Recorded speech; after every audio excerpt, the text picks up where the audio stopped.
Hey guys, what is up? Welcome back to another video where you join me with Damon Knight's Toyota Supra. I'm gonna go over the differences between the 93 Supra, which is like iconic. Toyota, obviously, as you know, waited about 20 years and they came out with this new Toyota Gr Supra, which is what Damon has. I'm sitting in the cockpit. Damon's actually back there doing my 996 turbo. I will leave his link in the description below. He also has an Audi R8. He has a Lexus, I believe it's a LC F4, and he also has a 570S, all which are wrapped crazy colors. The Supra is actually his only like white car, his plain car. But yeah, we're gonna go over the differences between the 1993 Supra. My takes on it is it worth the 20-year wait. And yeah, honestly, I think this is just the beginning of what Toyota has to offer.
Alright guys, so I'm actually going to do it from the inside here because it is extremely windy outside. Damon's doing it from the inside too, and I have a little notes here. My paper kept flying away. So let's go over pricing first. This Toyota Supra is about $54,000 base price, while the old one was $50,000 for the Supra Turbo. They had another one which is $47,000, which was the base Supra. Next up, we're going to go over the horsepower. So this car has 325 horsepower stock. Damon actually put a performance downpipe by SSR, and yeah, it brings it to 355 horsepower. This car also has a VF Engineering Stage 2 tune, brings it up, you know, a couple 20 up or more horsepower. Alright guys, next up, this Toyota Supra is a rear-wheel drive turbocharged inline 6, making 335 horsepower, 365 pound-feet of torque. It's rear-wheel drive, 8-speed automatic straight out of the BMW.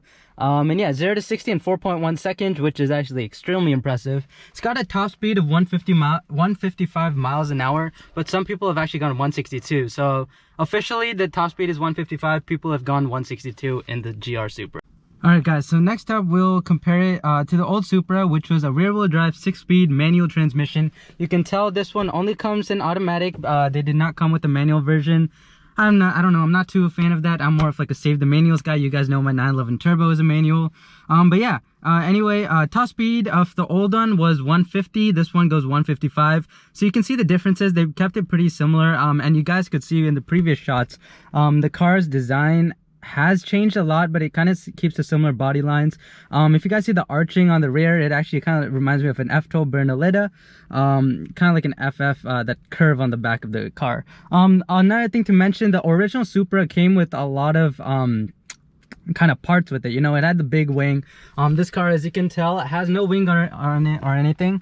Old Supra had a big wing. It had kind of like the tow hook, I believe, in the front. This car comes completely stock, but there are places where you can add the things. Again, I apologize, it is very windy outside, so not going to be able to like talk and stuff, just way too windy. It's not a good day for that. But yeah, anyway, the old one is also, this one kind of has that retro theme with it. If you look at the steering wheel, you can tell Toyota switched to the metal, the stainless steel one. Old one, I believe this was all plastic. It's got a carbon fiber weave in here, and it's got kind of your infotainment system, which is very BMW like. You got your start stop right here with aluminum paddle shifters, and the start stop is also in aluminum. You got your screen, which is also right out of the BMW infotainment system with the radar detector. And yeah, I think everything else is pretty similar to the BMW line. There's just not a carbon fiber. You got your little touch controls, full leather seating, and JBL speakers.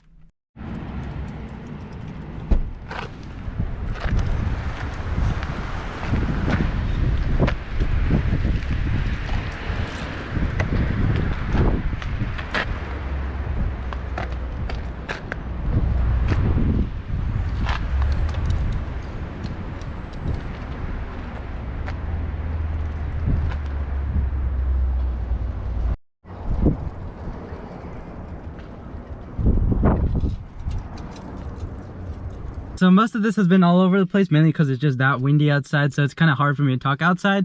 So I'm gonna go over the sheet real quick. You guys saw the shots of the new Supra. You saw like kind of like the BMW infotainment system. You saw a leather wrap steering wheel, and most of it is just yeah, carbon fiber weave. I will make like a little montage of the design features outside, but I'm gonna go over my list over the differences between the 1993 Supra, which was famous because of the Fast and Furious role where Paul Walker was driving it, the orange one with the cool ninja swords on the side. And yeah, the people had high expectations for this. I definitely did. I think it meets that. It's a really fun car. It looks very like aggressive from the front.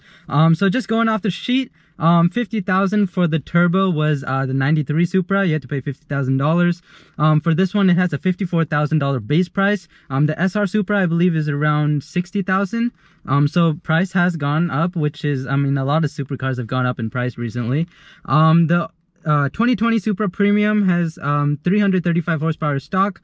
This car has the SSR performance downpipe, which brings it up to 355. The old Supra had 320 horsepower at 5600 RPM. So yeah, new Supra is definitely much more powerful, little more powerful, at 15 more, but because of the VF engineering tune that this car has, as well as the SSR downpipe, it makes it a whole nother level. Next up, this car has a turbocharged inline 6 with 335 horsepower, rear wheel drive, 0 to 60 in 4.1 seconds. This car has 365 pound-feet of torque, all sent to the rear wheels. Top speed is 155, but this car has actually gone 162. So officially it's 155, people have gone 162. And yeah, this car is about 3,372 pounds. The old Supra was 3,480. So this car is about 300 pounds lighter, which does make a big difference. It doesn't sound like much. It makes a big difference, especially on the track. I don't believe Damon has taken this one to the track, but that should be coming up in the summer maybe.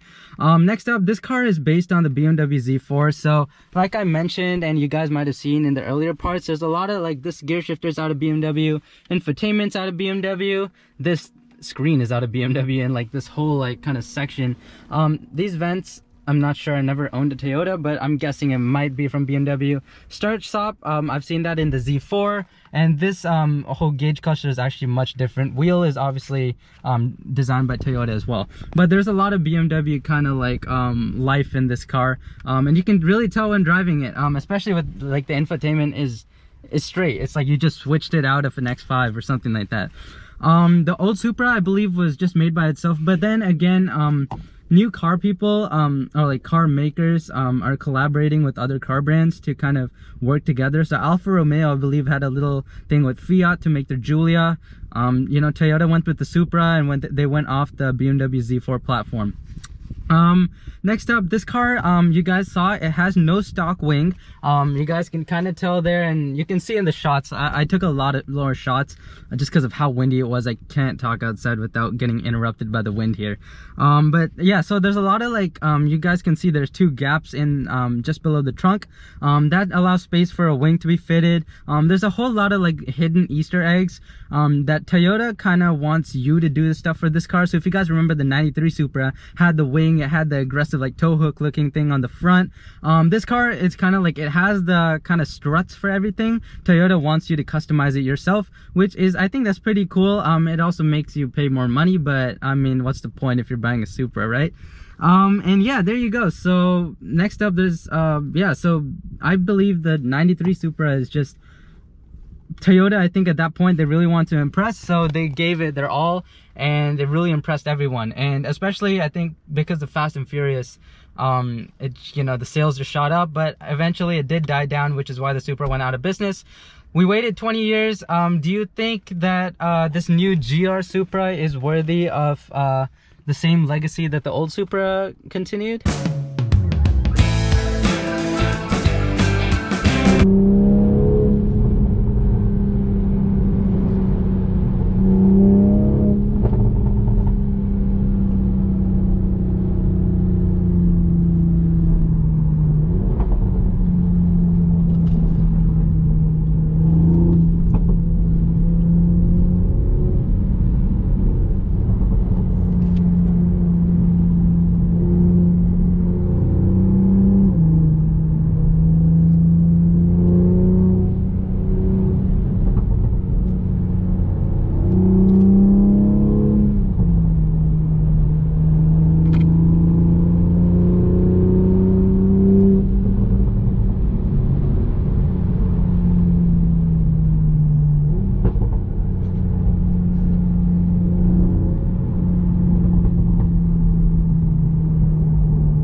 Guys, so the turbo is back in the garage looking all clean and spiffy. No, she's not clean at all. She needs a good detail.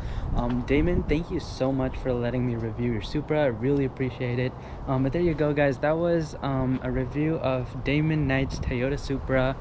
It's the new Supra. I did a little comparison of the new and the old one. I prefer the new one. It just, especially what Damon's done with it, with the VF tuning and everything, sounds so much better. But yeah, guys, thank you so much. Damon, thank you for getting lunch. I will leave a link to Damon's channel and his Instagram in the description below. He also did a review on our turbo, so you can check that out on his channel when it's ready. So yeah, guys, thank you so much for watching, and I will see y'all later. Peace.